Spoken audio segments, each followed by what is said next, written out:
welcome to the great detectives of old-time radio. From Boise, Idaho, this is your host, Adam Graham. If you have a comment, email it to me, box13@greatdetectives.net. Follow us on Twitter at Radio Detectives and check us out on Instagram, instagram.com/greatdetectives. Today's program is brought to you in part by the financial support of our listeners. You can support the show on a one-time basis by mailing your donation to Adam Graham, P.O. Box 15913, Boise, Idaho 83715. You can also become one of our ongoing Patreon supporters for as little as $2 per month. Just go to patreon.greatdetectives.net. Well, now it is time for this week's episode of Tales of the Texas Rangers. The original air date, August the 3rd, 1952, and the title is Double Edge.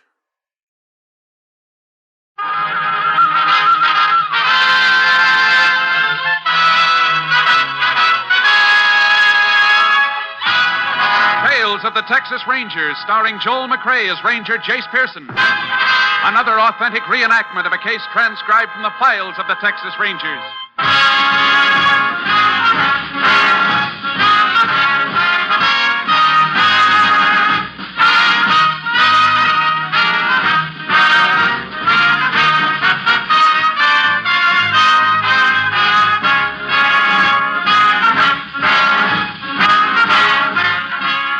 Names, dates, and places in the following story are fictitious for obvious reasons.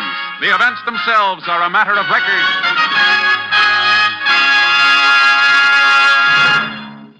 I'd like to talk to the ladies for a moment. We can't eliminate your work for you. I wish we could. But if your job is keeping a home in order, we'll try to lighten the load with a series of wonderful weekday radio shows on this same NBC station. Walter O'Keefe is your genial host on Double or Nothing, and O'Keefe's okay. Set your dial to Double or Nothing, and the laughter will add a bit of brightness to your day. Another friend of yours is radio's Warren Hull, who daily presides over Strike It Rich, the program with a heart, the program that can give you a lift while bringing financial happiness to a contestant. Dave Garroway is another gloom chaser in NBC's daytime schedule. And Bob and Ray, this year's Peabody Award-winning comics, make subtle fun of radio in a rib-tickling way, so be sure to include them in your listening, too. Yes, as I said before, I wish we could eliminate your housework, but since we can't, maybe listening to these fine NBC shows will help to pass the time more quickly. Why don't you try it out, tomorrow and every day this week? Now, Tales of the Texas Rangers.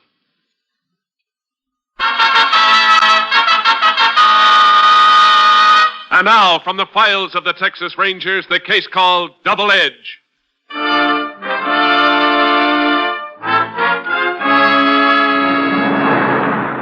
It is 11:30 on a Monday morning in June during the early 1920s. In the town of Holden, Texas, an elderly woman puts through a telephone call to the bank. That's right, operator. 423J. Now you be quiet, baby. You know your mother doesn't like you to cry. Hello? Mr. Vance? Yeah? This is Agatha Winford. How are you today? Oh, just fine, thanks, Miss Winford. Say, would you hold on a second, please?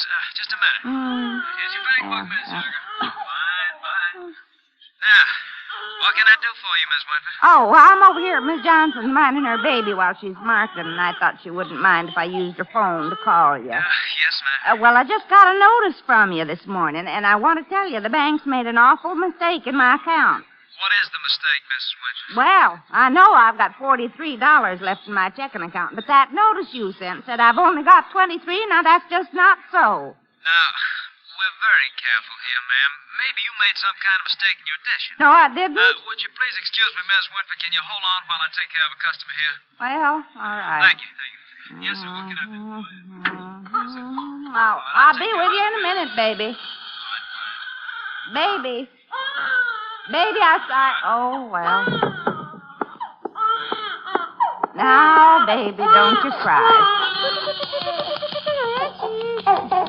Yeah, that's a good baby. Now, you just be nice while I finish talking to Mr. Vance here. Mr. Vance? Now, look, mister. Give me all the money you got. Still busy. Put it in this paper bag. All right, now, wait a minute. Here. Give me the rest. In the back of the drawer. Huh? in the morning. You want your brains blown out? Give me that money. Oh! All right. Here you are, mister. Mr. Vance. People quiet back Mr. there. Vance. Nobody talking. Oh. That's all I got, mister. Who you kidding? Go with that other drawer and clean it out. Yes, sir. What am I going to do? What's this phone doing off the hook? Well, I don't know. Oh. Hang it up. Yes, sir. Oh, this is awful. Operator. Oh, why don't you answer? Operator.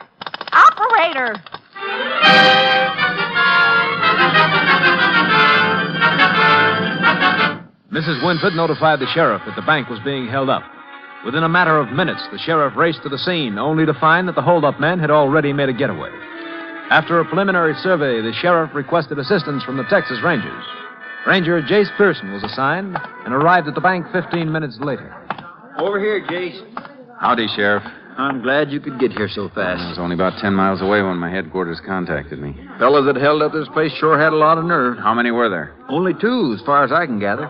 One of them kept the customers in the back. The other one got the money from the teller. Took nearly $6,000. Anybody able to identify them? Nope, they were both wearing bandanas over their faces. How about their getaway? Anybody see them after they left the bank? Not a soul that I could find. Seems like they just disappeared into thin air.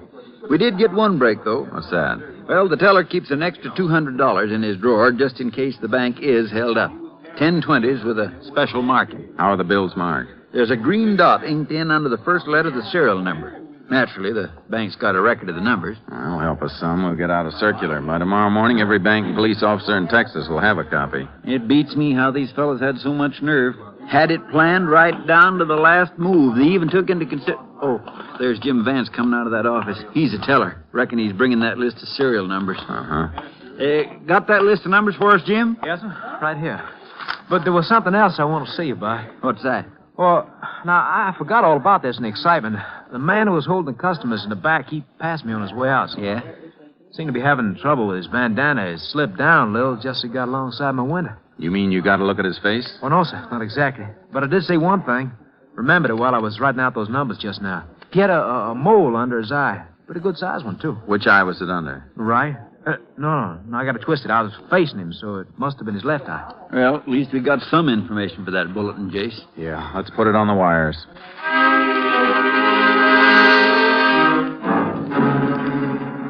We broadcast the list of serial numbers and a vague description of the bank robbers. The first day brought no results. On the morning of the second day, I received a call from Sam Crane, constable in the town of Compton, 30 miles from the scene of the robbery. He told me the bank in Compton had reported receiving one of the marked bills the day before. The sheriff wasn't free at the moment, so I went to Compton alone. 10 that morning, I entered the constable's office. Well, Jay. Howdy, Crane. Good to see you again. Real good. It's been a long time since we worked together. Over a year. What about that marked bill? Bank tell you who brought it in? It took the bank a little while to find out. Had to go through all their deposit slips from yesterday. Finally told me it was the owner of a hardware store here, a man by the name of Allen. They're sure about that? Yeah, and we might be lucky. Was the only 20 in his deposit for yesterday. Haven't you checked him yet? Well, no. I thought it might be better if you did it. See, Allen and I don't get along very well. Don't think he'd be too cooperative with me. This thing's too important to take a chance. Uh-huh. Tell me where his place is. I'll go see him. It's just down the street. I'll go along with you, Jace, but if you don't mind, I'll let you do the talking. Sure. You figure this Allen could have been involved in the robbery himself? Him? Oh, no, Jace. Old man Allen's over 60. How come you two don't get along? Well, about a year ago, I bought some tools from him. No good, any of them. The old buzzard never would let me have my money back. I sure hope you can give us something to go on. Well, if Allen does remember who handed him this bill, my guess is it'll turn out to be somebody who just passed through Compton. Maybe so. Constable. Oh, howdy, Miss Palmer. Constable, have you had any luck? Well, to tell the truth, I've been pretty busy since you came in this morning. Anyhow, I was sure your husband would be back by now. Well, he's not. I told you he went out yesterday afternoon right after he got that phone call. Jeff never stayed away like this without saying where he was going. Now, Mrs. Palmer, he'll turn up. But he didn't even take the car. Whenever he goes away, he always takes it. Maybe he's over at his brother's place. Bet you haven't even called there, have you? Well, no, I haven't. Well, why don't you go home, then? He's probably been trying to reach you. But it's 20 miles over to his brother's house. He couldn't get there without the car. Well, maybe he got a ride. Now, you run along home before he gets worried, wondering why he can't reach you. Well, all right, Constable. Keeping you busy, huh? Yeah. That husband of hers is always taking off. Are you sure he's not missing? Nah. Jeff Palmer takes a notion to go somewhere, he goes. He's only been away one night. I swear it never rains but it pours. For 3 weeks, nothing's happened here. Now I got more work than I can handle. Well, here's the hardware store. Hope old man Allen's memory's better than I think it is. Oh, it's you, Constable. Thought I told you I didn't want to do business with you no more. Don't worry, Allen. I wouldn't think of buying anything from this store. Ranger Pearson here wants to ask you a few questions. Well, all right. What's on your mind, Ranger? You have that bill, Crane. Sure, Jace. Mr. Allen, you deposited this bill in the bank yesterday. What's the matter, counterfeit? It's part of the money that was stolen from a bank in Holden. Oh, you mean in that big robbery over there on Monday? That's right. That's so. I read about it in the paper. This was the only 20 you deposited yesterday. Do you remember who brought it in here? Let me see. No, Ranger, don't reckon I do. I was afraid he wouldn't, Jace. Just what do you mean by that, Constable? Now, wait a minute, both of you. I'm sorry, Ranger. Just give me a second or two. Maybe I can remember the fellow that brought it in. Just take your time. See, now, it's been... No, it's no use. I just can't bring him to mind. Do you have any idea if it was yesterday morning or in the afternoon you got the bill? Couldn't say. What time do you take the money to the bank? About 2:30, same time I always do. I see. And how much cash do you usually have on hand when you open the store in the morning? Maybe $25, $30. Just enough to make change. If somebody handed you a $20 bill any time before noon, it would pretty much clean out your cash drawer, wouldn't it? Yeah, I reckon it would. Well, then isn't it a pretty good chance you received the bill sometime between noon and the time you went to the bank? Well, I never thought of it that way. But I still don't... Oh, wait a minute. Yep, it's coming back to me now. I just finished eating, and this fella come in and bought a box of shotgun shells. He was the one that gave me the 20. You sure about that? Yes, I'm sure. Did you know the man, Mr. Allen? Oh, I've seen him around town. I don't know his name. Could be lives in one of them farms outside Compton. Could you give us a description of him? Well, I ain't much of a hand at telling people what other people look like. Well, do you remember if he had a mole under his left eye? Mole? To tell you the truth, Ranger, I'm just not sure. Maybe he did, but I can't swear one way or the other. All right, Mr. Allen. Thanks a lot. One thing I'll say, if I was to see this fella again, I'd know him. I hope we can show him to you soon. Come on, Crane. Let's get back to your office.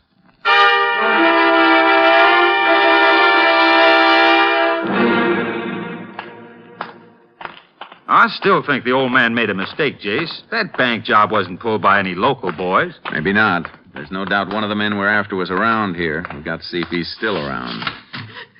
Oh, Miss Palmer, what are you doing here?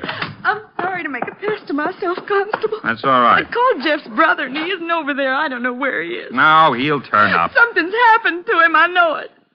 Ranger, maybe you can help me. Isn't there anything I can do to find my husband? Well, you could have the constable file a missing persons report. That way all the police in the state would be on the lookout for him. Will you do that, Constable? Oh, sure, Miss Palmer, but I think before you do that, you ought to give Jeff a little longer to show up. I can't wait any longer. I couldn't sleep all last night. I know something's happened to him. All right, I'll file a report. It's so long since I filled one out, I'm not even sure I've got the form. I got some in the car if you need them. Oh, here's one. Now, Mrs. Palmer, you're all upset. Why don't you go on home? I'll fill this out myself. Don't forget, Crane. Mrs. Palmer has to sign the form. Oh, yeah.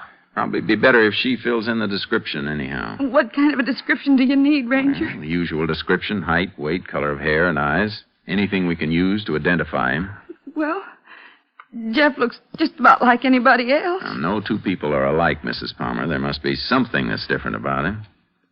I can't think of anything, except maybe a mole. What's that? He's got a mole under his left eye.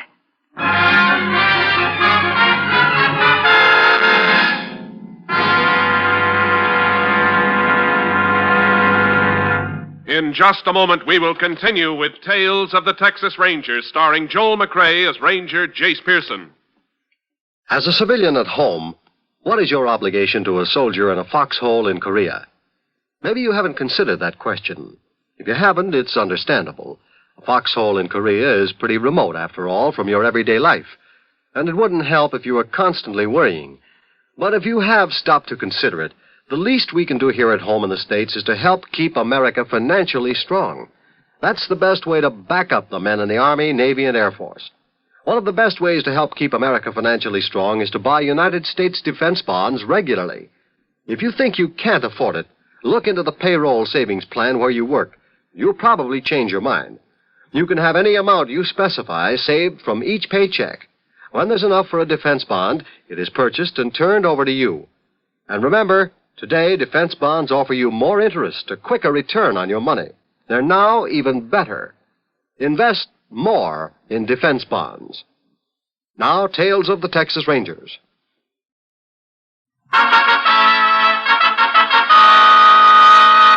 We continue now with Tales of the Texas Rangers and our authentic story, Double Edge.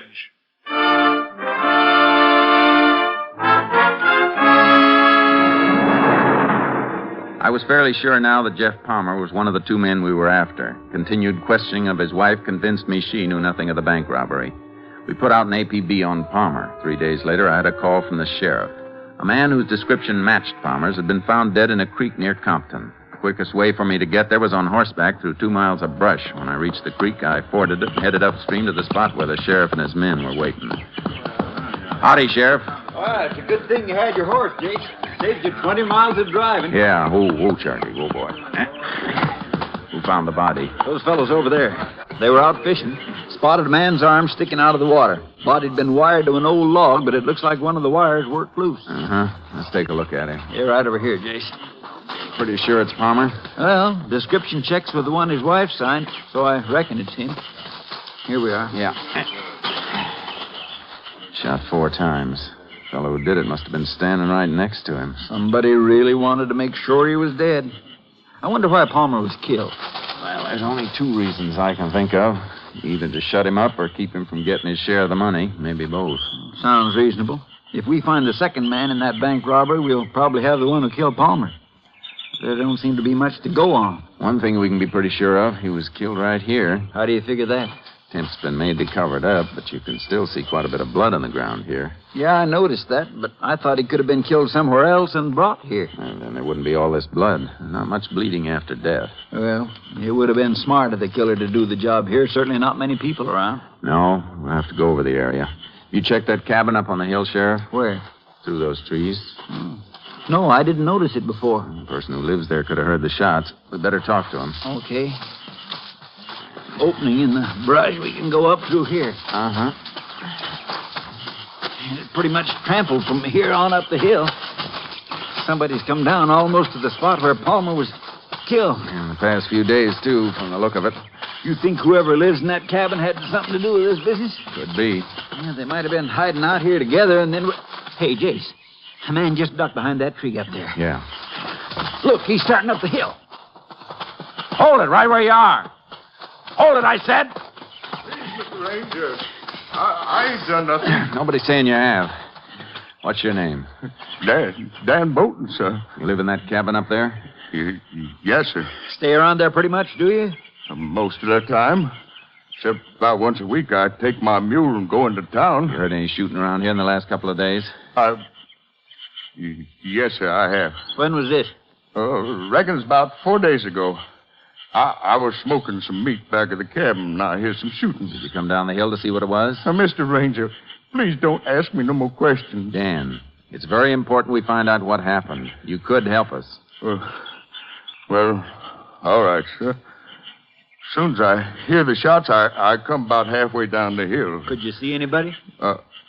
I seen a man bending over another man on the ground. I ducked down quick here in here's brush. I was scared if he'd see me, he'd shoot me, too. Did you see his face? Yes, sir. You know who he was? No, sir. I don't think you're telling us the truth, Dan. Mr. Ranger, I just live here in my cabin, and I don't hurt nobody, and I don't want nobody hurting me. Dan, tell us who the man was you saw down here the other day. I can't, Mr. Ranger. I'm scared. Nothing's going to happen to you. I can promise you that. Well, like I said, I was hiding here in the brush. I didn't see this man's face good till he picked the other man up and carried him over to the creek. Then I seen him real plain. Who was it, Dan? The constable in the Compton, Mr. Sam Crane. We questioned the old man further. He was absolutely sure it was Constable Sam Crane he had seen. We took Dan back into town with us. When we arrived at the mortuary where the dead man's body had been taken, we put Dan in an office next to the morgue. And I phoned the constable and asked him to come over as quickly as possible. The sheriff and I stayed in the room with Palmer's body. 5 minutes later, Crane walked in. I got here as quick as I could, Jace. What's this all... Oh, Sheriff. Howdy, Crane. You wanted me for something? I found the body of a man. It could be Palmer. I'd like you to identify him. Well, sure, but why me? Why didn't you get Miss Palmer? Wanted to be sure we were right before we call her down here. There's no use getting her any more upset than we have to. Well, I didn't know him very well, Jace. Didn't you? Funny, I got the idea you did. That the body over there? Yeah, better take a look. Where'd you find him? In a creek about 10 miles from here. Pull the sheet back, will you, Sheriff? Sure, Jace. Well, Crane? Oh. You can cover him up again. It's Jeff Palmer. Who killed him? I thought maybe you could tell us that. Me? Where were you at 11:30 Monday morning? Monday? Uh-huh. Where were you? Well, I don't know, Jace. Reckon I was in my office working. I reckon you weren't, Crane. Look, How what? about Tuesday? The day after the bank was robbed in Holden. The afternoon that Jeff Palmer disappeared. Jace, why are you asking me all these questions? Because we think you and Palmer robbed that bank in Holden. What? The morning after the stick-up, you got the circular saying some of the money was hot. Now, wait a minute, Jace. You went out to warn Palmer. When you found out he'd already spent some of the money and would probably be traced, you had to shut him up. You took him out the creek and killed him. You're crazy, Jace. If I did that, you think I'd have reported finding one of the stolen bills? You had to do that. If you hadn't reported it, the bank would, and you knew it. That's a pretty serious accusation you're making, Jace. I wouldn't be making it unless I was pretty sure of what I was saying. How can you be so sure? Come into the next room with us, Crane. What for? You'll find out. Better take his gun, Sheriff. Look, you. Hold still. That's better. Now, come on. Fine friend you turned out to be. Think I like doing this? Dan? Yes, sir. Who's this? Dan, take a look at this man. Yes, sir. Do you know him? Yes, sir. You sure you know him? Yes, sir. He's Mr. Sam McCrea. Where'd you see him last? Mr. Ranger. Just tell us where you saw him, Dan. Out the creek at my place. You liar. Hold it, Crane. Dan, when you saw him out at the creek, what was he doing? He takes some man off the ground and put him in the creek. That's a lie. Jace, I've known you for 10 years. You're going to take his word against mine? Yes, I am. Without giving me a chance? You had your chance. When Palmer's wife came in and reported him missing, you tried to brush her off. You're a liar. I didn't know why you were so lax then, but I do now. You were afraid we'd find your partner's body. Why, What, you... Jace? I'll kill you, you liar. I don't think you will. Don't try that again, Crane. You can't railroad me like this. I'm still a police officer. That's something I've been ashamed of for the past 3 hours. Come on.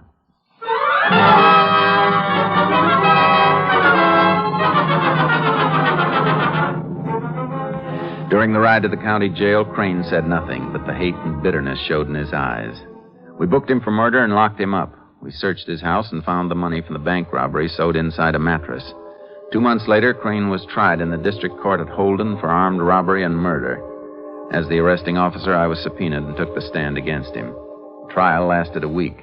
When the jury left the courtroom, I went outside and stood on the courthouse steps. After a while, the sheriff came out and walked toward me. Well, it's all over, Jace. Jury recommended the chair. They didn't seem to have any trouble deciding he was guilty. No, I reckon not. I didn't know you'd walked out till after the jury came back. Sorry you didn't get to hear the verdict. It's all right, Sheriff. I wasn't anxious to hear it. Jace, if you don't mind my saying so, you're taking this thing too hard. Maybe so. Crane is no good. He's rotten clean through. You ought to be glad you helped him get what he deserves. Somehow I can't feel that way. It's bad enough sending a man to the chair any time. Somebody you've known and worked with. Yeah, reckon I understand how you feel. The deputies are bringing him out now. I was hoping I'd see you before they took me away, Pearson. Hello, Crane. Wait a minute, boys. I got a few words to say to Pearson here. Never mind what you got to say. Charlie, take him on back. Just a second. What were you going to say, Crane? You think you're pretty smart, don't you? Testifying against me like you did. I only did what I had to. Yeah? Well, listen, Pearson. I'll get you.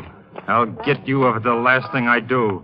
Sorry you feel that way. You hear me, Pearson? I'm going to get you. Take him away, boys. I'll get you, Pearson. I'll get you. That dirty scum, he ought to have his face pushed in. Come on, Sheriff. Let's go get some coffee.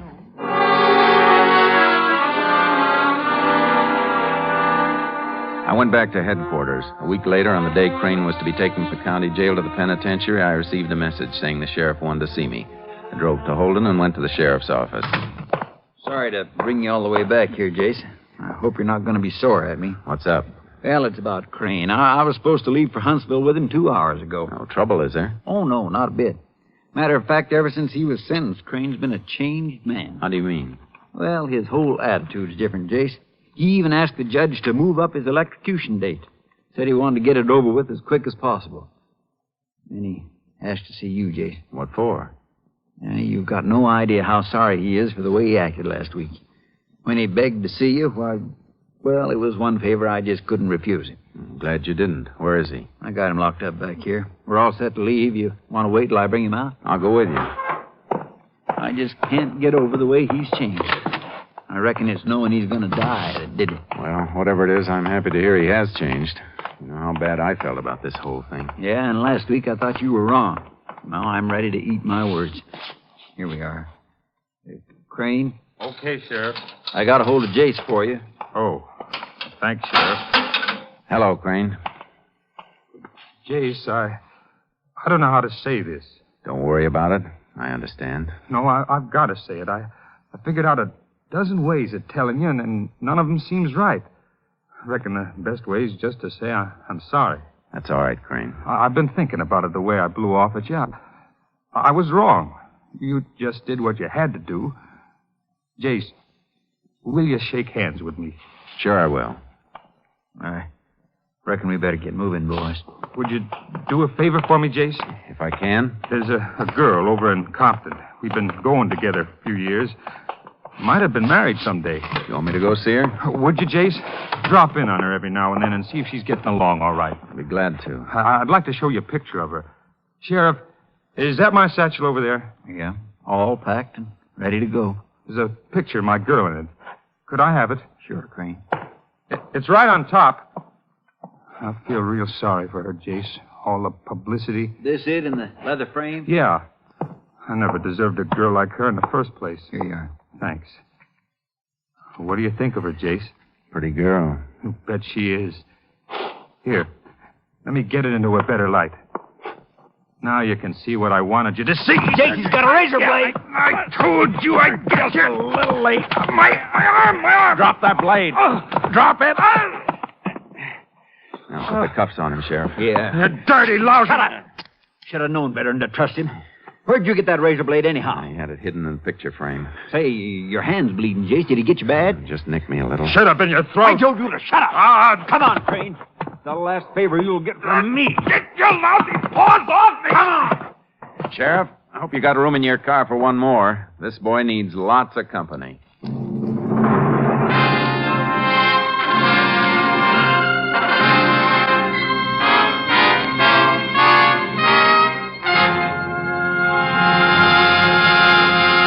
In just a moment, we will tell you the results of the case you have just heard. Monday means music on NBC, and tomorrow evening you're invited to relax in your favorite easy chair or outdoors where you can catch a breath of a breeze and listen to the finest in musical entertainment on NBC.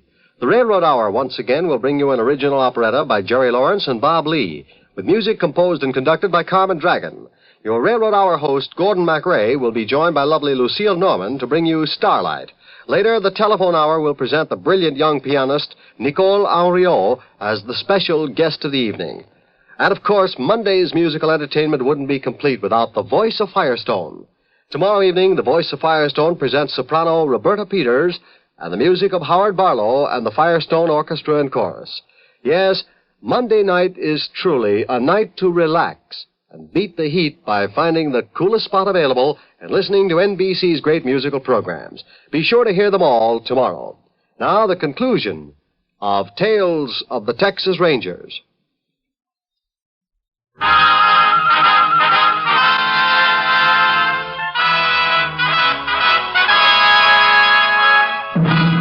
And now, here are the results of the case you have just heard. Sam Crane was taken to Huntsville Penitentiary and confined in the special cell block set aside for condemned prisoners. 93 days later, still defiant, he died in the electric chair. Next week, Joel McCrea in another authentic reenactment of a case from the files of the Texas Rangers.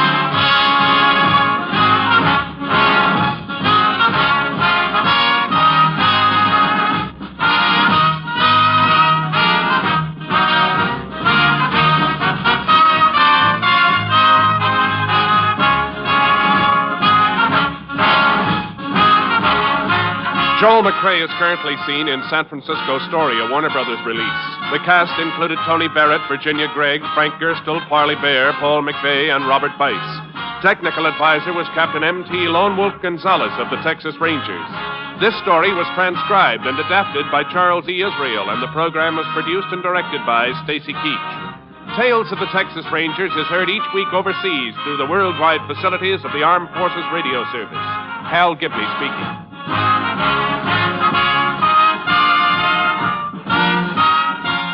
Tonight, hear the Hollywood Bowl concert on NBC.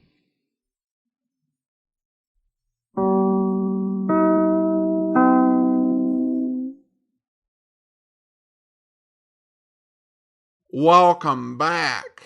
Well, an interesting episode. I have to say that it probably features one of the most pointless opening scenes of the series. And really, it's there because the series does these opening scenes of the crime or right before the crime. And it's part of the rhythm of the series. And you'll see that with quite a few programs. You know, Johnny Dollar after Charles Russell begins with Johnny picking up the phone and receiving a phone call, usually from an insurance company adjuster.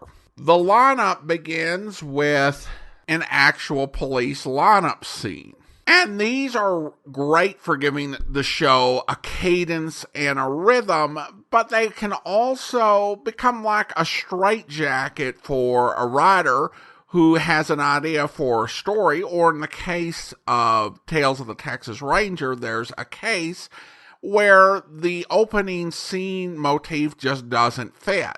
But nevertheless, they have to do it because they always do it. And I've heard at least one episode of each of those series where the opening motif is done just to do it, even if it doesn't actually make any sense or forward the actual plot.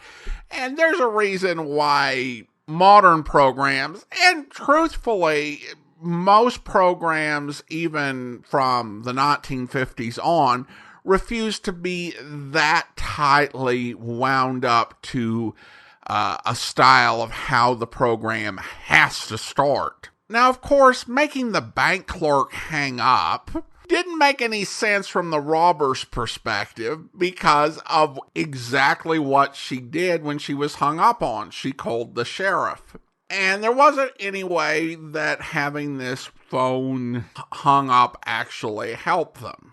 Now, I was a little bit surprised when the constable was implicated, but not completely surprised. The way that he was discourteous was really unusual for the way that peace officers are portrayed on this program. I did think the portrayal of Jace's feelings towards the corrupt constable were interesting. Oftentimes, programs of this era, and even later, didn't deal much with police corruption. And when they did, the heroes have a complete 180-degree turn on officers who are corrupt. They go from respect and liking them to utter and complete hatred and revulsion, viewing them as completely worthless human beings and piles of stinking garbage. And that's meant to show the real loathing that a good cop is going to have for a bad one, whose actions bring discredit on all honest law enforcement officers. But this is an interesting portrayal in that, yeah, Jace feels revulsion at what the guy's done. Absolutely does his duty to make sure that he's punished, but takes no pleasure in what he has to do. And feels a sense of sadness about it because of knowing this person and having worked with them and now having to provide testimony that will send them to the chair. And he's open to making peace before the guy dies. Of course, this criminal is playing a long game of just acting repentant so he can get a chance to come after Jace Pearson. But I found it an interesting portrayal and a good contrast to the way these stories typically go. Well, now it's time to thank our Patreon supporter of the day. And I want to go ahead and thank Kevin. Kevin has been one of our Patreon supporters since March of 2019, currently supporting the program at the Detective Sergeant level of $7.14 or more per month. Thanks so much for your support, Kevin. And that will actually do it for today. If you are enjoying this podcast, please follow us using your favorite podcast software. And also be sure to rate and review us wherever you download the podcast from. We'll be back next Saturday with another episode of Tales of the Texas Rangers. But coming up tomorrow, we celebrate 200 years of the Texas Rangers with a special where you'll hear... We're across all right, Sergeant. Yes, Captain, but look at that bank there. It's nigh on impossible to get the horses up there. Yeah, you're right. And we can't afford the time to find an easier slope. We leave the horses here and go ahead on foot. On foot, Captain? It's a mighty long walk to the Warren Flores ranch. No, not more than 5 miles or so. But we must be there by daybreak. We've got to have surprise in our favor. Yes, sir. All right, men. Leave your mounts. We go the rest of the way on foot. Corporal Bland? Yes, Sergeant. Take charge of the horses. Have them ready for our return. Okay, Sergeant. If there's any excitement, I don't want to be left out. You're going to stay with the horses, Bland. Okay for now. But you'd better send a man to relieve me if things get exciting. All right, see what can be done. Sergeant Duncan, take an advance detail of 10 men. Have them spread out as skirmishers, about a dozen yards between men. Have them move forward with utmost caution. Now, if they encounter any pickets, try to take them prisoners. But if they attempt an outcry... Yes, then, sir, I get you.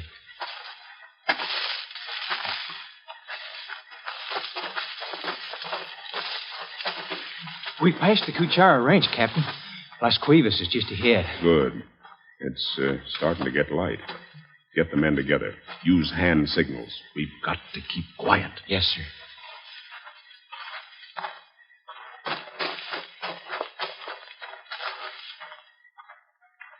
Everyone here, Sergeant? Good. Ben, we have 2 jobs to do. Capture the rustlers and return the stolen cattle. I hope we can do this without bloodshed, but the job is going to be done. It's getting lighter every minute. We won't wait any longer. Captain, look. Look across the clearing. It's a long line of Mexican soldiers. About 100 cavalry, a couple of 100 foot soldiers. Ah, I see them. Well, this calls for a change of strategy. We can't retreat now. If we do, none of us will ever get back across the river alive. I hope you'll be with us then. In the meantime, do send your comments to box13@greatdetectives.net. Follow us on Twitter @Radio Detectives and check us out on Instagram, instagram.com/greatdetectives. From Boise, Idaho, this is your host, Adam Graham, signing off.